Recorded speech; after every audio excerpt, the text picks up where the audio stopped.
I am Joshua. I am 28 years old. And my own mother told me that the greatest gift I could give my brother for his wedding was to vanish from the family forever. Before I tell you how a multimillion-dollar CEO showed up in the middle of that catastrophic wedding and changed my life with a single sentence, let me know where you're watching from in the comments. It's good to know you're out there. The sound of chaos is a strange thing. From the quiet of my car in the far corner of the parking lot, it was a muffled symphony of disaster. I could imagine the discordant notes echoing through the grand hall, the confused chatter of 100 well-dressed guests, the shrill, panicked questions from the bridesmaids, and above it all, the booming, furious voice of my brother Matthew. It was the sound of a perfectly orchestrated world coming completely, beautifully undone. The sun was low in the sky, casting long shadows across the manicured lawns of the venue I had so carefully selected months ago. It was warm on my skin, a stark contrast to the core of ice that had formed in my chest. Inside that magnificent building, a wedding was supposed to be happening. His wedding. The wedding I had planned down to the very last napkin ring. The wedding I had paid for with my own sweat and savings. The wedding I had just single-handedly obliterated. I leaned my head back against the worn fabric of the driver's seat and closed my eyes. I pictured the grand ballroom. It should have been filled with the rich scent of roasted prime rib and expensive white floral arrangements. But right now it would be stark, echoing, and entirely empty. The tables, which I had mapped out with military precision just 48 hours ago, would be bare wood. No fine linens, no gleaming silverware, no custom centerpieces. The string quartet I had booked would be at home, their instruments silent in their cases. The caterers would be packing up their unused ingredients, probably eating the appetizers themselves. My phone, lying on the passenger seat, was having a seizure. It buzzed and vibrated relentlessly against the leather. The screen lit up in a frantic, predictable cycle. Dad, Matthew, Aunt Margaret, Matthew again, Mom. A barrage of text messages flashed across the locked screen. Where are you? The doors are locked. Call me right now. You are ruining this. It was a desperate digital scream for the person they had banished just last night. The fixer, the problem solver, the family janitor. But that person was no longer available. I could see them so clearly in my mind. My mother, Eleanor. Her face a mask of horrified disbelief. Her precious social standing crumbling with every passing second in front of the town's elite. My father, Robert, pale and useless, wringing his hands as he always did whenever a crisis demanded actual leadership. And Matthew, my golden boy brother, his handsome face, usually so smug and self-assured, would be contorted into a mask of pure, impotent rage. His massive future salary as a hotshot lawyer couldn't buy him a single chair to sit on in that empty room. I felt a brief pang of sympathy for Lauren, the bride. She was collateral damage in a family war she hadn't even known was being fought. But the truth was, my family wanted me to vanish. It was a simple request, delivered with the casual cruelty of a death sentence over dessert. So I did. I vanished, and I took their perfect day with me, pulling it down into the abyss right alongside me. My hand turned the key in the ignition. The old engine coughed, then settled into a familiar, comforting rumble. I put the car in gear. I didn't look in the rearview mirror. There was nothing left for me back there. As I pulled out of the parking lot and onto the open highway, the frantic buzzing of my phone faded into the background. For the first time in 28 years, I wasn't driving toward a problem I had to solve. I was driving away from one. How did a sacrifice of my own hard-earned money turn into an empty ballroom? To understand why a younger brother would ruthlessly dismantle his own flesh and blood's wedding, you have to go back. You have to understand what it was like growing up in my house, where love was heavily taxed, and my brother always held the winning ticket. There were two sons in our house, Matthew, the golden child, and me, the other one. Matthew was born with a spotlight attached to him. He was the charming one, the witty quarterback, the one who looked perfect in the family Christmas photo.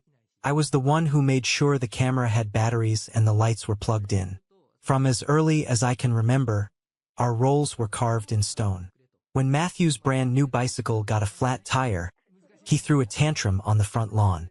I was the 10-year-old who spent a Saturday afternoon in the garage with my dad's rusty tools, patching the rubber tube until my knuckles bled and my hands were stained black with grease. Matthew was too busy complaining to the neighborhood kids about the great injustice that had befallen him. When I finally brought the fixed bike out, he grabbed the handlebars and rode off without a single word of thanks. My father just clapped me on the back and smiled. "Good job, Joshua. You're a practical one." It was meant as a compliment, but it felt like a brand burned into my skin. Matthew was the star. I was the stagehand. This dynamic only intensified as we got older. While Matthew was out setting local sports records and eventually heading off to an expensive law school to chase his dreams, I discovered a passion for how things worked. Not just bicycle tires, but systems. Specifically, the teetering, chaotic system of our family's business, Ellis Groceries. My father ran that store with his heart, but absolutely not with his head. He trusted the wrong people, ordered too much perishable stock, and ignored the accounting. By the time I was 16, I was unofficially balancing the books at the kitchen table late at night. I created the weekly staff schedules, negotiated minor disputes with delivery drivers, and figured out why our produce was spoiling faster than the competitor down the street. I kept the boat afloat while my parents cheered for Matthew from the deck. Fast forward a few years. I had moved out, barely making rent, but I managed to build a respectable life for myself as a freelance marketing strategist. I found a niche helping struggling small businesses find their footing. I was good at it. I could look at a failing bakery and tell them exactly how to rebrand and get customers through the door. Then came the opportunity of a lifetime. Vance Corporation, a massive national retail chain, needed a regional marketing director. The contract was for a staggering amount, a salary that to me back then was a fortune. It meant stability. It meant proving my worth. I beat out dozens of highly qualified applicants. I sailed through 3 rounds of grueling interviews. I even sat down with the CEO himself, Charles Vance. He was a terrifyingly sharp man who saw right through corporate nonsense. We talked for an hour. He shook my hand and looked me dead in the eye. "We'll be in touch very soon, Joshua. I like the way your mind works." I walked out of that skyscraper feeling 10 feet tall. My life was finally starting. 2 days later, the email offering me the final contract arrived. My hands were shaking with pure joy as I typed my reply. Then my phone rang. It was my mother. "Joshua, you have to come home."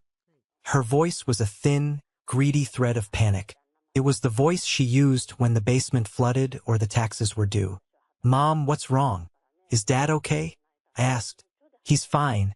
But the store, it's a disaster," she cried. "The suppliers are threatening to cut us off. We took out a second mortgage to cover payroll last month. We're drowning. We're gonna lose the store, Joshua. Your father's legacy, everything. It's all going to be gone." My stomach plummeted. I asked about Matthew. "He's going to be a lawyer," I argued, my voice tight. "Can't he look at the contracts? Can't he negotiate a payment plan?" "Oh, you know Matthew," she dismissed instantly, a hint of annoyance in her tone. "He's building his career. He can't get bogged down in this mess. It would distract him from his finals. This is your area, Joshua. You always know how to make things work." There it was, my function, my sole purpose in their lives. I looked at the Vance Corporation offer on my computer screen, the shimmering promise of my future and my independence. Then I looked at the phone in my hand. My friend David's voice echoed in my head, warning me to let them fail, telling me they only saw me as a utility. But I couldn't do it. I pictured my father losing his pride, standing in front of a boarded-up store. With a heart feeling like a block of lead, I sat down and composed the hardest email of my life. I withdrew my name from consideration due to a severe family emergency. I clicked send and watched my dream evaporate into the digital ether. I packed up my small apartment and went back home. I spent the next 2 years working grueling 60-hour weeks at Ellis Groceries. I treated the rescue of that store like a military campaign. I slept on a cot in the back office. I met with suppliers like Mr. Henderson, a notoriously tough old bird who supplied our fresh produce. I didn't beg him for more time.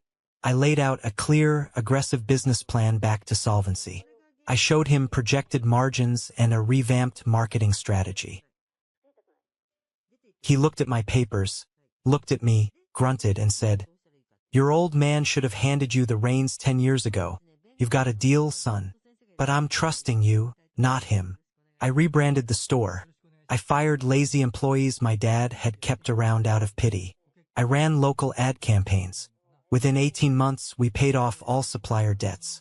By the end of the second year, the store was more profitable than it had ever been. We were in the black. I had done it. I saved my family from financial ruin. I thought, surely now they would see me. They would respect me.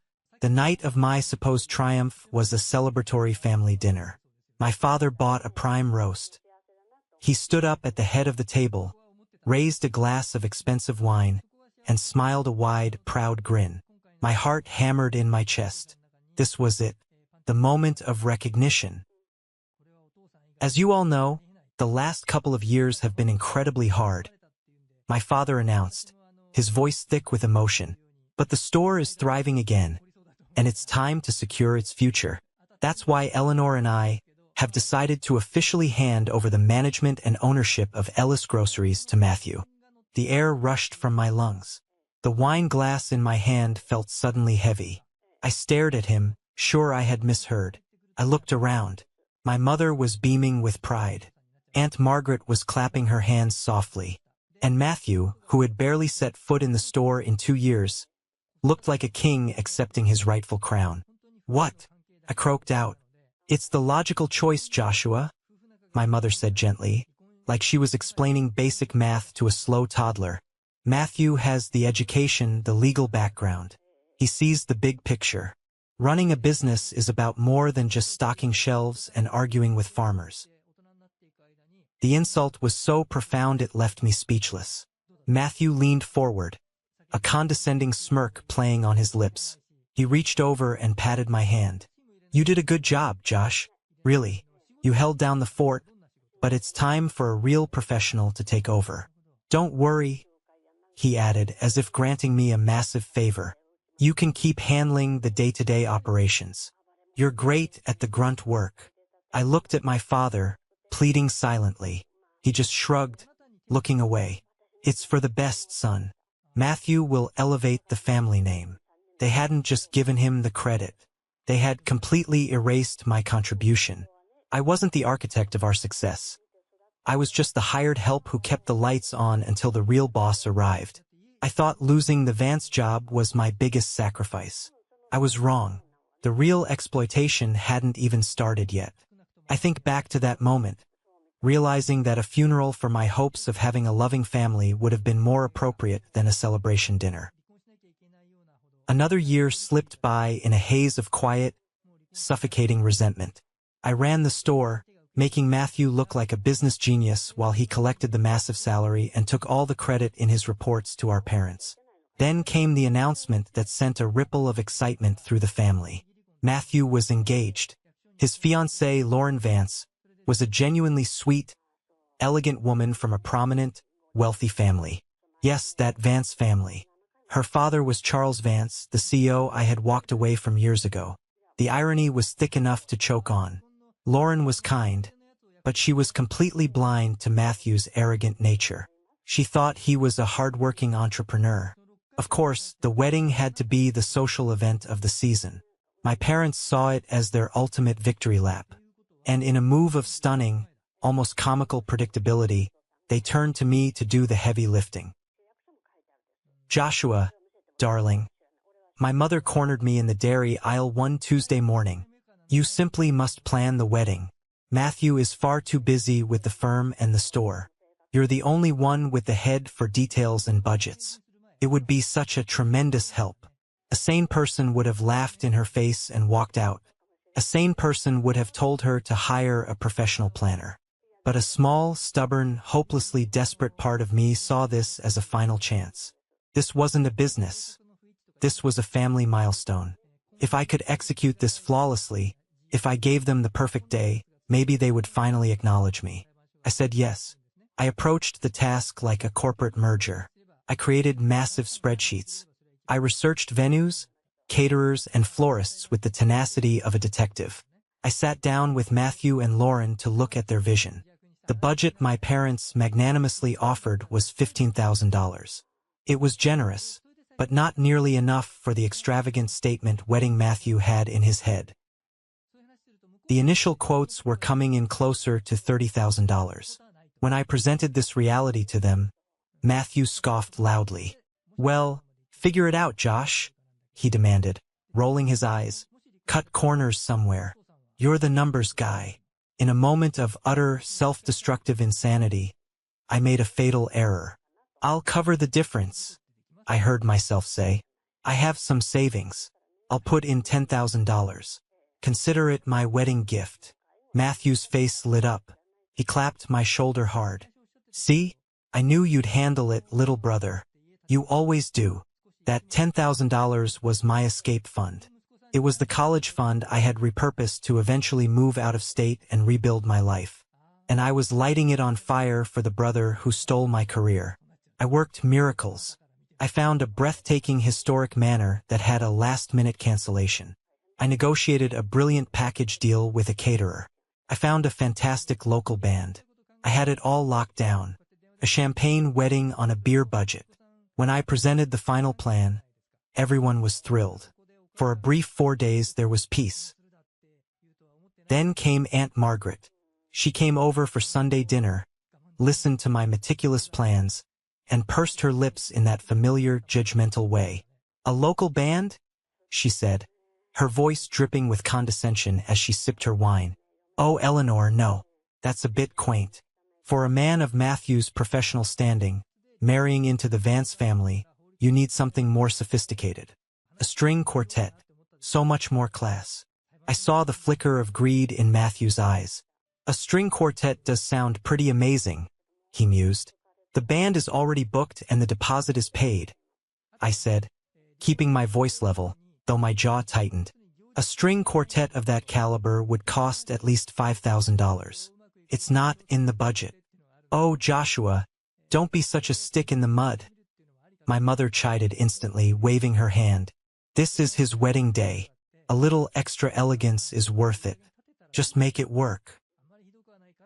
"Make it work" became the soundtrack to my personal hell. After the string quartet came the flowers. Matthew suddenly decided the beautiful locally sourced arrangements were common and demanded white orchids flown in from Hawaii. "It's about prestige, Josh," he said, talking down to me like I was an idiot. "It's a look. It's also $3,000 for flowers that will be dead in a day," I countered, rubbing my temples. My father grumbled from behind his newspaper. "Don't ruin your brother's vision with your penny pinching. Just make it work." The demands snowballed into an avalanche of entitlement. He wanted a custom ice sculpture of their initials. He wanted a celebrity DJ to take over after the quartet. And then, the final kicker, he demanded we rent a vintage Rolls-Royce to deliver them to the reception. Every time I pointed out the lack of funds, I hit a wall of brutal indignation. "Why are you making this so difficult?" my mother would sigh, shaking her head. "It's like you want my wedding to be second-rate," Matthew accused, stepping into my personal space, his voice full of venom. "Are you really that jealous of my happiness?" They couldn't conceive that I was just trying to stick to the budget. In their minds, my fiscal responsibility was a manifestation of deep-seated jealousy.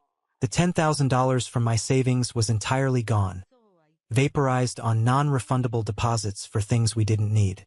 Now they expected me to fund this expanding fantasy out of my own pocket. I was exhausted. I was working 60 hours a week at the store and spending every spare second fighting with Matthew. The dream of a simple thank you was dead. My only goal was survival. I had tried to patch the cracks in their perfect facade, completely unaware that I was digging the grave for whatever was left of our family. The night before the wedding was supposed to be a calm family dinner at my parents' house. A chance to relax before the big day. The calm lasted exactly until the dessert plates were cleared. I was running on 4 hours of sleep and a gallon of black coffee. I'd spent the entire day on the phone, soothing a furious florist regarding the orchid delivery and arguing with a venue manager who was asking pointed questions about the growing list of unauthorized vendors. All I wanted was to eat, go home, and pass out. Matthew, however, was vibrating with a manic, arrogant energy. He tapped his fork against his water glass to get everyone's attention. A smug smile plastered across his face. "Okay, team," he began, treating us like his employees. "I've had a stroke of genius. A final touch to elevate the entire experience tomorrow. First, I think we need a lobster tail station for the late-night snack. Chicken is just so basic. Second, Dad, we need to order a few cases of that vintage champagne you love. The stuff we have is fine, but it's not great. And finally, and this is the big one, a buddy of mine knows a guy who shoots photography for pro athletes. He's available tomorrow. We have to have him. Imagine the pictures." I stared at him. My mind struggled to process the sheer, breathtaking audacity of his words. It wasn't just one demand. It was a triple-decker sandwich of financial insanity. 12 hours before the event, I placed my fork down very carefully on the table. "Matthew," I said. My voice dropped to a dangerous, quiet rumble. "No." He blinked, genuinely shocked by my flat refusal. "What do you mean, no?" "I'm not asking, Josh. I'm telling you. It's my wedding. The caterer's final numbers were due last week," I explained, ticking the points off my fingers, trying to keep my breathing steady. "The alcohol is delivered. We have an excellent photographer already contracted. There is no more money. The budget, the one I paid for out of my own pocket, is gone. It is over. We cannot add a single thing." Matthew's face contorted into an ugly, familiar sneer. "The one you paid for? Oh, please don't act like some great martyr. 10 grand is a rounding error on my future salary. You're being pathetic and cheap just like always. You've been trying to sabotage this wedding from the beginning because you can't stand to see me happy." The accusation hung in the heavy air of the dining room. It was ludicrous. It was cruel. I looked around the table, desperately waiting for just one person to step in. Just one person to say, "That's enough, Matthew." My father suddenly found the floral pattern on his dinner plate intensely fascinating. He wouldn't meet my eyes. Aunt Margaret nodded slowly in agreement with Matthew, sipping her tea. And my mother looked at me. Her face wasn't angry. It wasn't sad. It was glacially cold. She set her wine glass down with a soft, sharp click. "Joshua," she said, her voice chilling the room to freezing, "your brother has a point. You have been needlessly difficult through this whole process. Honestly, at this point, the greatest gift you could give your brother for his wedding is you vanishing from this family. Forever." The world stopped spinning. The cheerful ticking of the grandfather clock in the hall seemed to grow deafeningly loud, marking the seconds of my own execution. It wasn't a threat hurled in the heat of an argument. It was a calculated statement of my net worth to them. 0. It was my severance package for 28 years of servitude. Something inside me, the part that had spent a lifetime absorbing blows, swallowing insults, and begging for scraps of affection, didn't just break. It turned to dust and blew away. And in its place was a vast, terrifying emptiness. I didn't argue. I didn't defend myself. I didn't shed a single tear. I slowly pushed my chair back from the table. The wood scraped loudly against the floor. I stood up. I looked at each of them. Matthew's triumphant smirk. My father's pathetic cowardice. My mother's icy dismissal. I didn't say a word. I turned my back on them, walked out of the dining room, down the hall, and out the front door into the cool night air. The heavy click of that front door closing behind me was the last sound I ever wanted to hear from that house. It was a final, irrevocable full stop. I got into my car and just drove. I drove past the park where I'd scraped my knee as a kid, past the movie theater, past Ellis Groceries, the monument to my biggest mistake. Vanishing forever. The words settled heavy and cold in the pit of my stomach. For the first hour, I was a numb, hollowed-out shell. Then the numbness receded, and the pain flooded in. It tore at me like a limb being amputated without anesthesia. I pulled over on the gravel shoulder of a dark, deserted country road. I pounded my fists violently against the steering wheel and let out a raw, guttural scream of pure anguish that tore my throat. I wept for the boy who just wanted his parents to be proud of him, and for the man who finally realized they never would be. When the storm passed, it left behind a strange, cold clarity. The pain burned clean into absolute rage. They didn't see me as a son. I was a tool that had just been told it was no longer needed. They wanted me to vanish? Okay, I would vanish, but I wouldn't go quietly. If a tool is removed from a machine, the machine stops working. I built their perfect wedding. What would happen if I just took myself away? A slow, humorless smile touched my lips. I would give them exactly what they asked for. An absence so profound it would swallow their perfect day whole. I grabbed my phone and called my best friend, David. He picked up on the first ring. Josh, man, it's late. Everything okay for tomorrow? I took a deep breath of the cold night air. You know how you've been telling me for 10 years that I'm a doormat? I said, my voice eerily calm. Yeah. Well, I smiled grimly into the darkness. The doormat is about to get up and walk away, and it's going to take the whole damn front porch with it. They wanted me gone. But if you rip the steel framing out of a building, you better be prepared for the collapse. I found a cheap, anonymous motel off the interstate. I didn't sleep a wink. I sat on the edge of the stiff mattress, drinking bitter black coffee from a styrofoam cup, and I planned. There was no blind rage anymore, just methodical, surgical precision. I opened my laptop, pulled up the master folder labeled Matthew's Wedding, and arranged all the contracts and invoices. I was dismantling a bomb I had built myself, and I knew exactly which wires to cut and in what order. At 7:59 a.m., the morning of the wedding, I took a final sip of coffee. Showtime. My first call was to Deborah, the head events manager at the manor.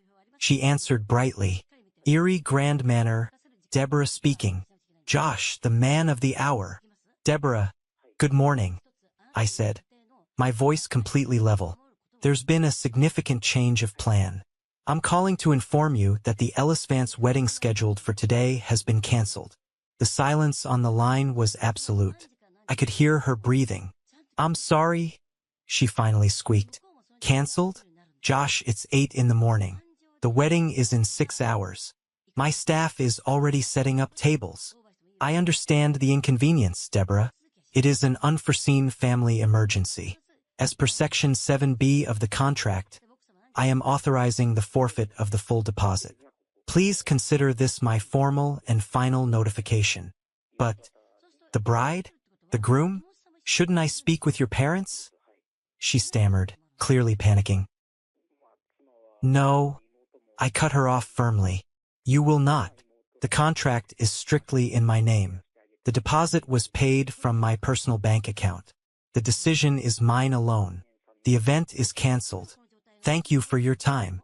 I hung up before she could argue. My heart pounded with a surge of pure, unadulterated control. I called Sal, the head caterer. I gave him the same speech. He whistled loudly into the receiver. Wow, kid, that's cold. But hey, you paid the deposit, it's your call. More roast prime rib for my staff tonight, I guess. I called the florist, canceling the absurd Hawaiian orchids. I went down the list. The string quartet, the photographer, the vintage Rolls-Royce rental, the bakery making the 5-tier cake. With each call, I severed ties not just to an event, but to a lifetime of servitude. By 9:45 a.m., an entire wedding, meticulously constructed over 6 grueling months, was vaporized. I logged into my banking app. The non-refundable deposits were a painful $3,000 loss. But the final balances due upon delivery that day, nearly $7,000 of my hard-earned money, were safe. I grabbed a cheap burner phone I'd bought at a gas station, sent one text to my own regular number, wish granted. Then I snapped the burner in half, threw it in the trash, packed my bag, and drove south.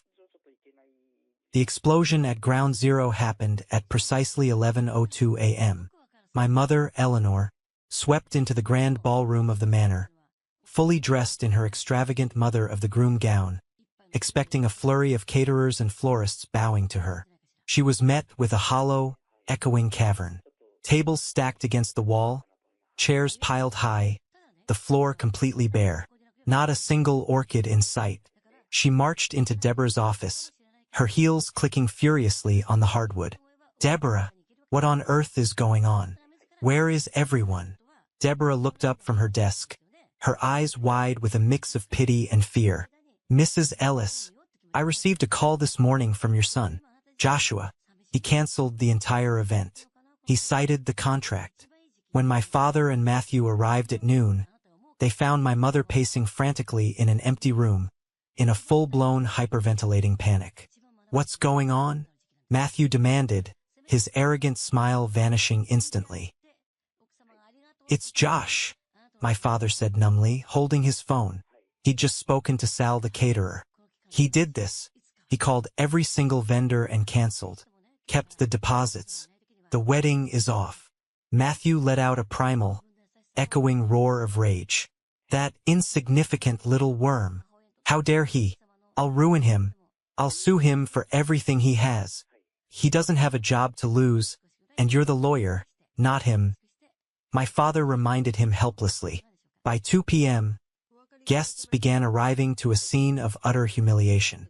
Instead of classical music and champagne, the town's elite were met with Matthew screaming red-faced at venue staff, my mother weeping dramatically in a corner, and the bride, Lauren, standing by a window like a statue of frozen horror, her perfect makeup ruined by silent tears. Matthew tried to bully Deborah into ordering pizzas and setting up chairs. Deborah, her patience exhausted, snapped back. "Sir, the contract was with your brother. He canceled it. You have no event booked here. Frankly, you and your guests are trespassing. Leave." Into this vortex of spectacular social disaster glided a sleek, black limousine. The chauffeur opened the door. Charles Vance stepped out, impeccably tailored, radiating power. The multi-million-dollar CEO took in the bewildering scene in a single sweeping glance.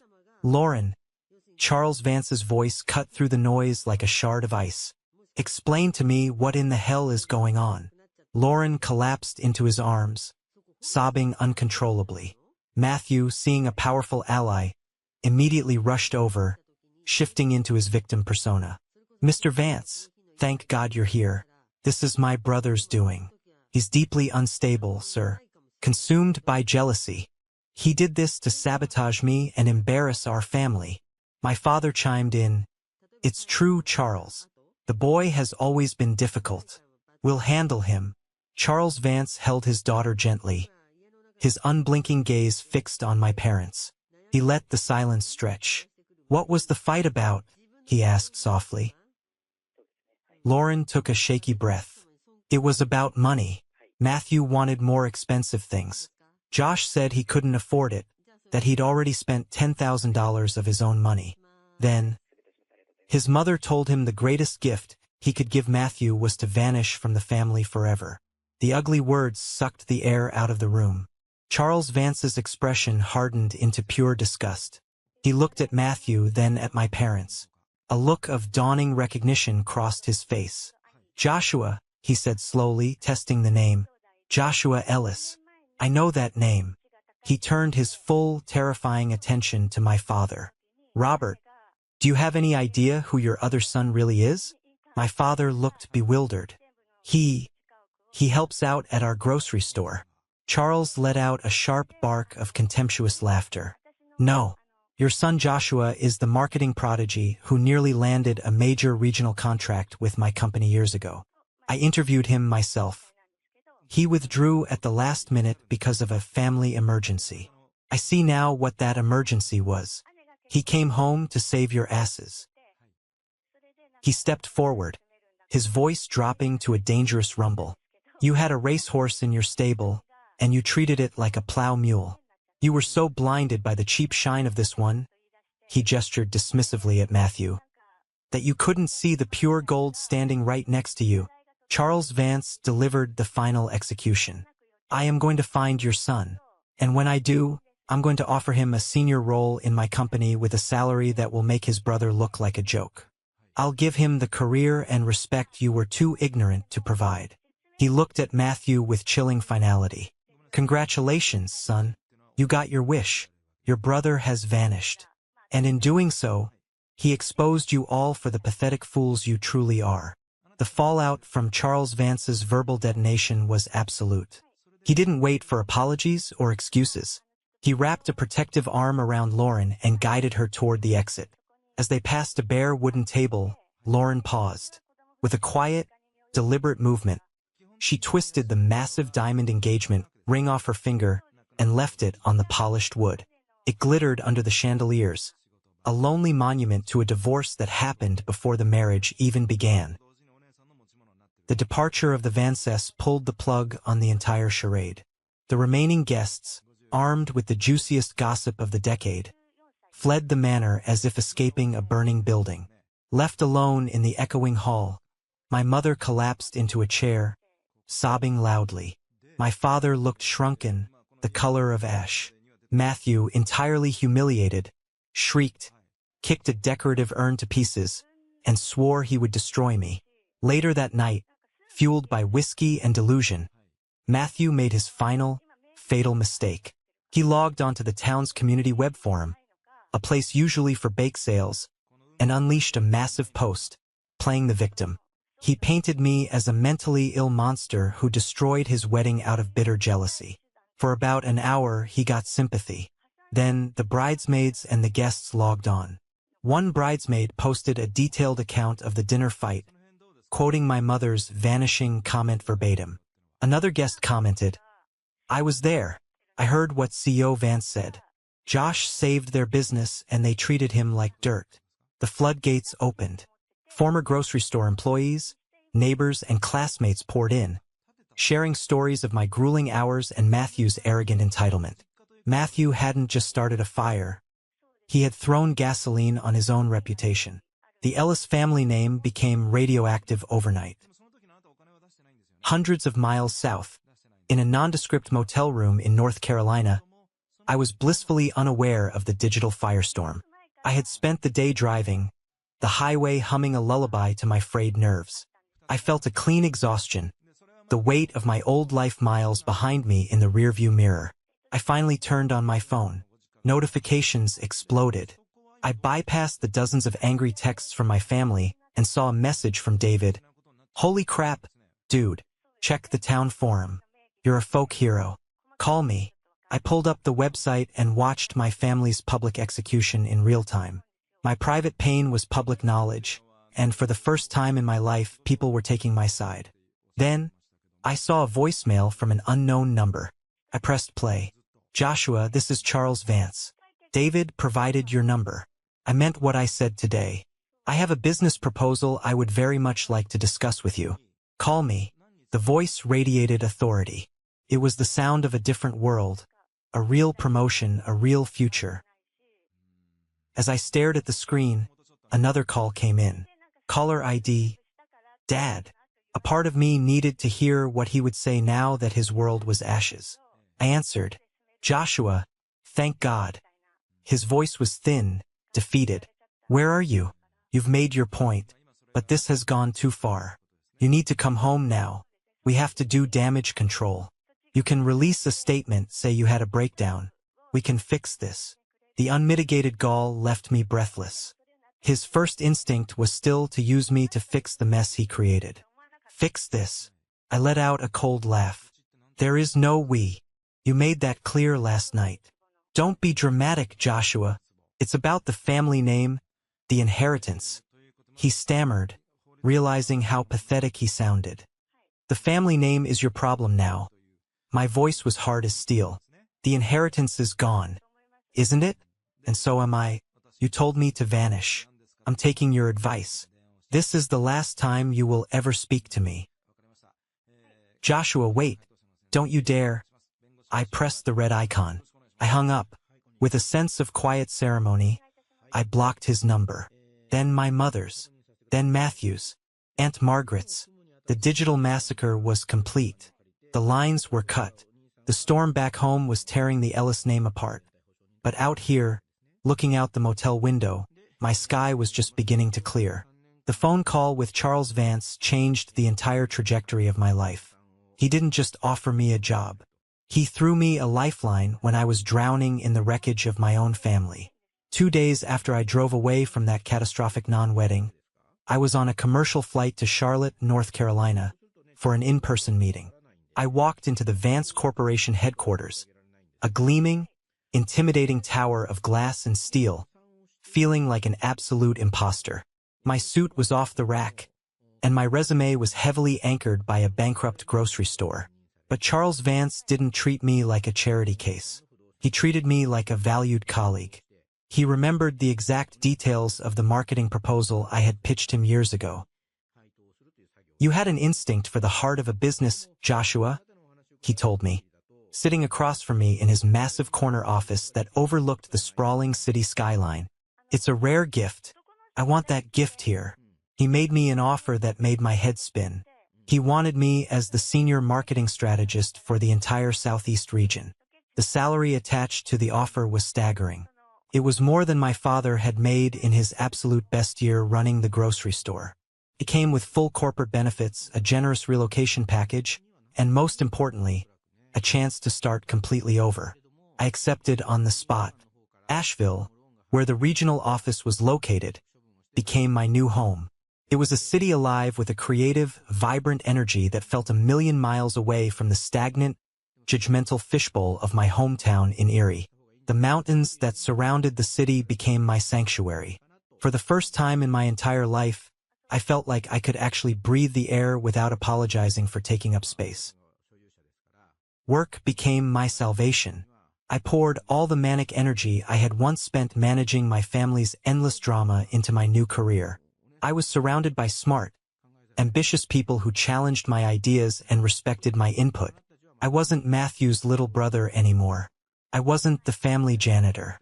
I was Joshua, the guy who had a knack for turning struggling regional campaigns into massive corporate successes. Charles became a genuine mentor. He took me under his wing, teaching me the aggressive nuances of corporate strategy, and more importantly, he taught me how to value my own contributions. The massive promotion he had promised in that chaotic wedding hall became a reality after my first year when he officially made me a regional director. I started building a real life outside of the office walls. I leased a small, sunlit apartment with a balcony where I could drink my morning coffee and watch the heavy fog roll over the Blue Ridge Mountains. I found a local coffee shop right down the street where the owner, a sharp, incredibly funny woman named Sarah, became my first real friend in the city. We would talk for hours about everything and nothing. She knew I had a painful past, but she never pried. She just created a safe space for me to be myself without any expectations. My oldest friend, David, remained my only real connection to my former life. We talked on the phone every few weeks, and he would give me periodic updates on the blast radius I had left behind. The news from Erie was a relentless, depressing drumbeat of decline. Ellis Groceries had officially gone into Chapter 11 bankruptcy within 6 months of my departure. The public humiliation from the wedding disaster, combined with the explosive town forum thread, had been the final nail in the coffin. No one in town wanted to shop at a store run by people who treated their own blood like garbage. My parents lost absolutely everything. The family business, my father's precious legacy, was liquidated. They had to sell their big, beautiful house, the one my mother had been so fiercely proud of, just to settle their mounting debts. They moved into a cramped, depressing apartment complex on the bad side of town. Matthew's life had imploded even more spectacularly. Lauren's quiet divorce from our family before the wedding even started was just the beginning. After she broke the engagement and walked away, Matthew's prestigious law firm, deeply embarrassed by the viral local scandal and his unhinged online behavior, had quietly let him go. He was a lawyer without a practice. No other reputable firm in the tri-state area would touch him.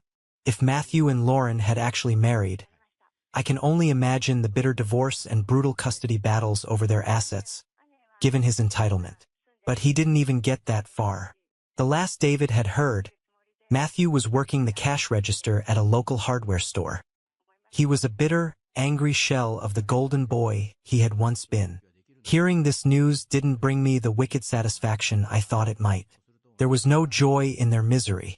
There was just a profound, hollow sadness for the sheer waste of it all. They had destroyed their own lives and nearly destroyed mine in their blind worship of a false idol. But my sadness was distant now. It felt like watching a tragic movie about people I used to know a long time ago. My life was here in Asheville, in the clean mountain air. I was building something new, something that was entirely my own, rising directly from the ashes of the life they had burned to the ground.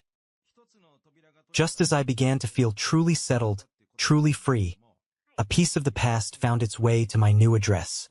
It was a thick, cream-colored envelope forwarded by David. I recognized my mother's familiar, elegant handwriting instantly. My hands actually trembled as I held it. A part of me wanted to throw it directly into the trash can, unopened. But the ghosts of childhood guilt and deeply ingrained obligation are incredibly hard to exorcise completely. I slid my thumb under the flap and opened it. The letter was a masterpiece of emotional manipulation. It began with a flowery, tear-stained apology for the unfortunate words spoken that night, claiming she was just stressed about the wedding. Then it quickly pivoted to her current state. She wrote that she was terribly ill, a mysterious ailment, she called it, that the local doctors couldn't seem to diagnose. She claimed she was weak. She was fading.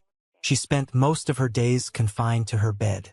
My father was totally lost, struggling to cope with her decline. Matthew was a broken man consumed by severe clinical depression. Then came the hook, her final wish. She hinted heavily at her own impending funeral. She wrote that the only thing that could bring her peace in her final days on earth was to see me, to look into my eyes and tell me how sorry she was, to heal the massive rift in our shattered family before it was entirely too late. It was perfectly crafted to prey on my oldest, deepest insecurities. My lifelong, conditioned role as the family caretaker. It sent a sharp spear of guilt straight into my chest. What if it was true? What if she was really dying in that cramped apartment? Could I live with myself if I let my own mother die alone, believing her youngest son hated her? The 10 grand I lost was supposed to be my college fund replacement. Sure, but this was a human life. The old programming kicked in hard. The urge to fix, to soothe, to take away their pain was a powerful, dangerous current, threatening to pull me right back under the water. I was so deeply conflicted that I took the physical letter to Sarah's coffee shop. I needed a completely objective, outside perspective. I handed it to her over the counter. She wiped her hands on her apron, leaned against the espresso machine, and read it silently. Her expression was completely unreadable. When she finished, she folded the thick paper carefully and handed it right back to me. "Joshua," she said, her voice gentle but firm, "I'm not going to tell you what to do with your family, but as an objective observer, this letter has more red flags than a communist parade." I stared at her. "You think she's lying? Mysterious ailment? Fading away?" Sarah scoffed lightly. "Healthy, well-adjusted people don't talk like a Victorian romance novel when they are sick. Desperate manipulators do. She's not asking for your forgiveness, Josh. She's issuing a summons. She wants her audience back." Her words were like a splash of ice water. They helped clear some of the dense emotional fog in my head. Later that same afternoon, I mentioned the situation to Charles during one of our weekly strategy check-ins. He listened intently, his hands steepled in front of his face. Then he leaned back in his heavy leather chair. "Let me tell you a story, Joshua," Charles said smoothly. "Early in my career, I had a junior business partner who screwed me over on a major real estate deal. A year later, he came crawling back, full of tears and apologies, claiming his new company was on the absolute verge of collapse. He said he needed my help to save it so his kids wouldn't go hungry. I almost fell for it. I almost opened my checkbook. Then I did my due diligence. I had a buddy look into his firm. It turned out his company was perfectly fine. He just wanted my specific industry expertise to land a massive government contract he couldn't get on his own." Charles looked me straight in the eye, his gaze piercing. People show you exactly who they are, Joshua. It is our job to believe them the very first time. Your mother showed you who she was the night she told you to vanish.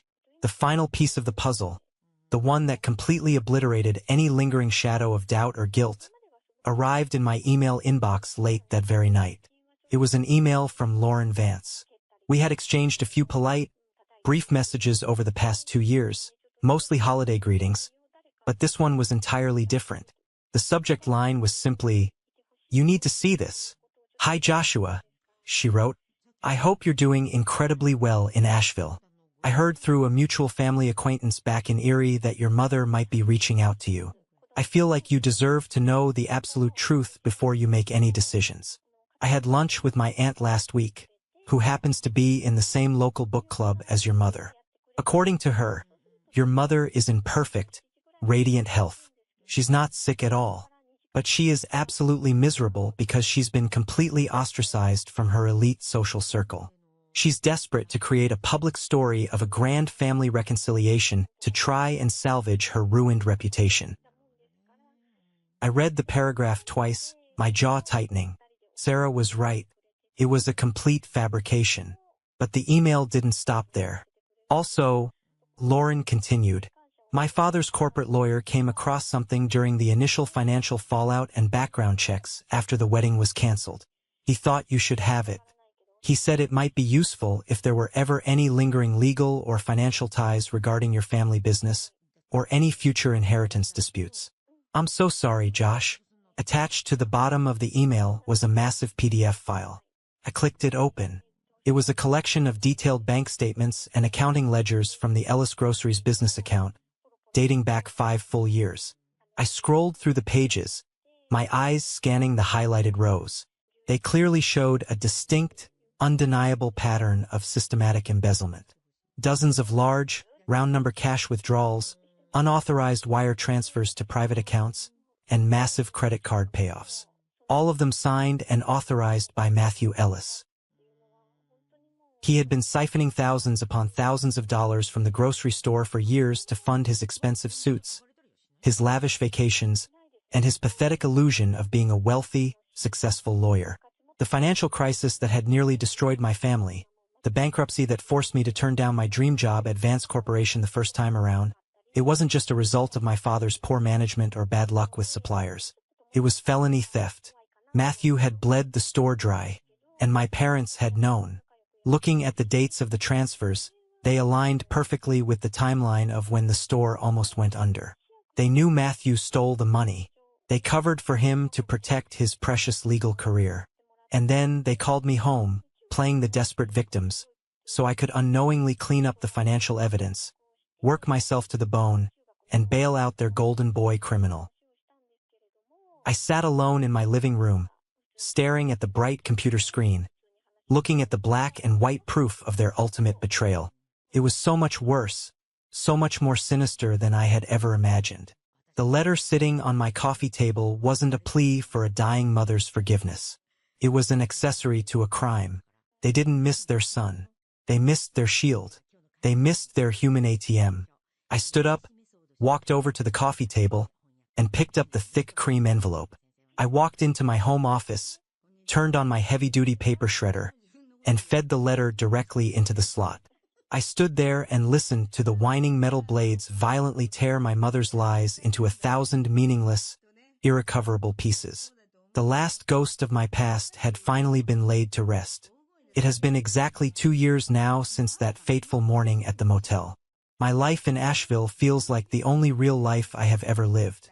The desperate, exhausted man who drove away from Erie in a blinding haze of pain and rage feels like a fictional character in a tragic book I read a very long time ago. I am truly happy. It's a quiet, steady, unshakable kind of happiness. It's not the frantic, fleeting joy I used to chase whenever I managed to briefly please my parents.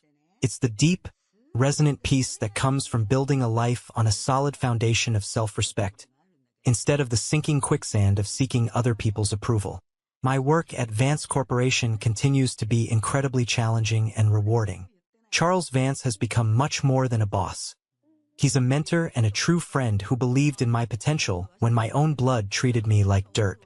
My friendships with Sarah and David are the strong cornerstones of my daily life. We've formed our own little chosen family, one built on mutual respect, actual laughter, and showing up for each other with absolutely no questions asked. We spend the holidays together. We go on weekend hiking trips up the trails, and we navigate the normal ups and downs of life as a united team. I still hear whispers about my old family from time to time through the hometown grapevine, but the stories are always just sad and pathetic. My parents live like hermits in their tiny apartment, prisoners of the massive public shame they brought completely upon themselves. Matthew finally lost his retail job at the hardware store and moved out of state entirely, hoping to outrun his radioactive reputation. They are all living out their days in the smoldering wreckage of a world they proudly burned down with their own hands. I feel a very distant, cold pity for them, but absolutely nothing more. They are no longer my burden to carry. I learned the hardest and most valuable lesson of my entire life. You cannot force toxic people to value you, no matter how much you sacrifice or how hard you work. You can only choose to value yourself. Walking away from that wedding wasn't an act of petty revenge. It was an act of raw survival.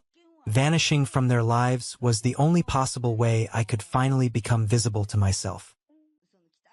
Just this morning, I was standing on the rocky summit of a mountain trail in the Blue Ridge Mountains. The cool, clean, high-altitude air was filling my lungs. The sun was just beginning to rise over the horizon, painting the whole world in brilliant, breathtaking shades of orange, pink, and gold. It was perfectly beautiful, and it was entirely peaceful. I pulled out my phone from my jacket pocket to snap a quick photo of the sunrise. As the screen lit up, I saw a new notification sitting on my lock screen. It was a friend request on social media. The name on the screen was Eleanor Ellis, my mother. 2 years ago, seeing that name pop up on my phone would have sent my heart into a frantic, panicked rhythm. It would have immediately opened the heavy floodgates of childhood guilt, lingering anger, and endless emotional turmoil. But this morning, standing on top of the world, bathed in the morning light, I just looked at the screen. I felt absolutely nothing. No anger, no sadness, no guilt.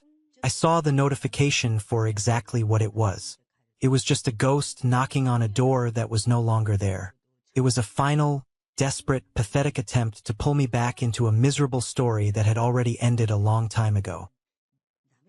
With a calm, perfectly steady finger, I pressed the decline button. Then, I went to her profile and hit block.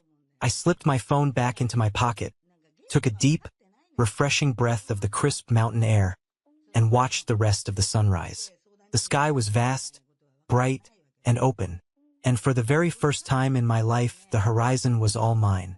That brings us to the end of my journey, and I want to sincerely thank you for staying with me through all of it.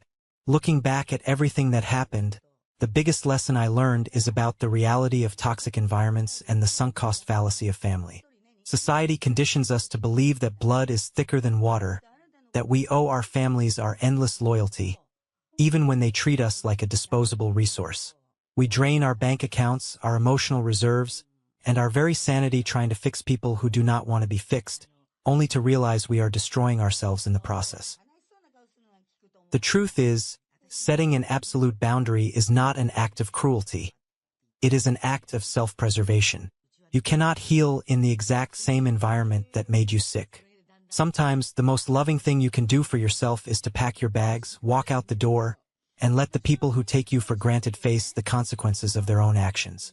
You are not required to set yourself on fire just to keep other people warm. Have you ever been in a situation where you had to make a brutally difficult choice to cut ties with someone in order to protect your own peace and mental health? How did you find the courage to finally walk away? I would be incredibly honored to read your story and your perspective in the comments down below. Let's support each other. Or, if this story simply resonated with you and you agree with the lesson here, just leave the word "good" in the comments so I know this message reached you. Please don't forget to like this video and subscribe to the channel so you don't miss the next story. Your support truly means the absolute world to me. Stay strong, protect your peace, and I will see you in the next one.